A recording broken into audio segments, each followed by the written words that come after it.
Ayan, good morning sa ating lahat at hindi tayo naka-live ngayong araw na to kasi medyo mahina yung ating data. So, di bale? So, tuloy pa rin yung ating coffee fellowship at yan nga katatapos ng ating dawn prayer. So, today is Tuesday, March ano ba ngayon? 19? March 19, 2024 at alas 6:29 in the morning, Tuesday. So, ayan po, maraming salamat sa Panginoon na tayo ay binigyan pa muli ng panibagong buhay, panibagong pagkakataon at kalakasan at privilege na makalapit kanina sa kanyang trono ng kanyang biyaya. At tayo napag-pray natin yung mga kapatiran, may mga prayer request at yung mga gawain na nagbigay sa atin ng kanilang mga prayer request. At yan, nagkakape nga tayo ngayon. Ating kape pandesal. Yan, umuusok-usok pa.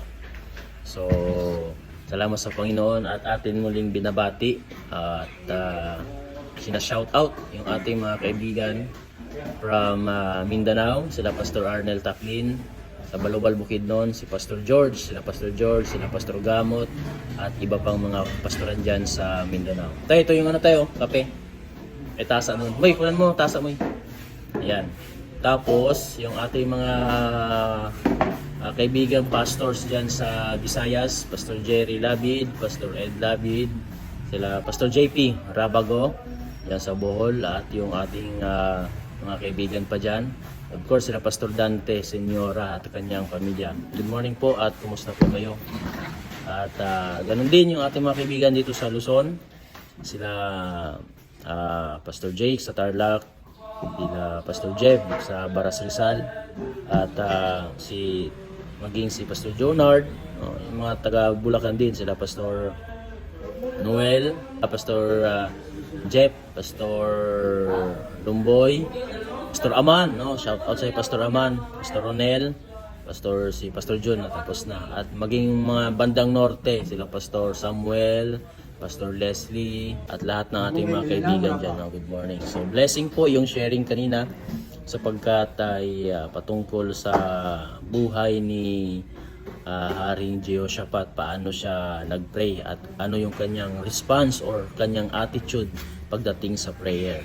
Kaya tayo po mga kapatid, ito ang pinaka-paalala sa atin pagdating sa matinding problema, matinding pinagdaraanan, na ang pinaka first response natin dyan ay tayo mag-pray, tayo manalangin. Ang Panginoon muna yung ating kausapin, Panginoon muna yung ating lapitan para mabigyan tayo ng mga hakbang na dapat natin gawin or bibigyan tayo ng mga solusyon para maipanalangin or magawa ng paraan doon sa mga problema na ating kinakara para ma-solve natin.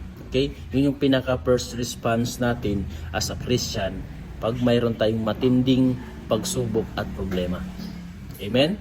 So, dapat yun yung pinakaunang respond natin pagdating sa matinding problema at mga trials. Upang hindi tayo magulumihanan, hindi tayo ma-stress, hindi tayo ma-depress, at mabigyan tayo ng magandang pag-iisip upang makapag-isip tayo ng tamang magiging solusyon at kaparaanan paano ma-solve yung ating mga problema.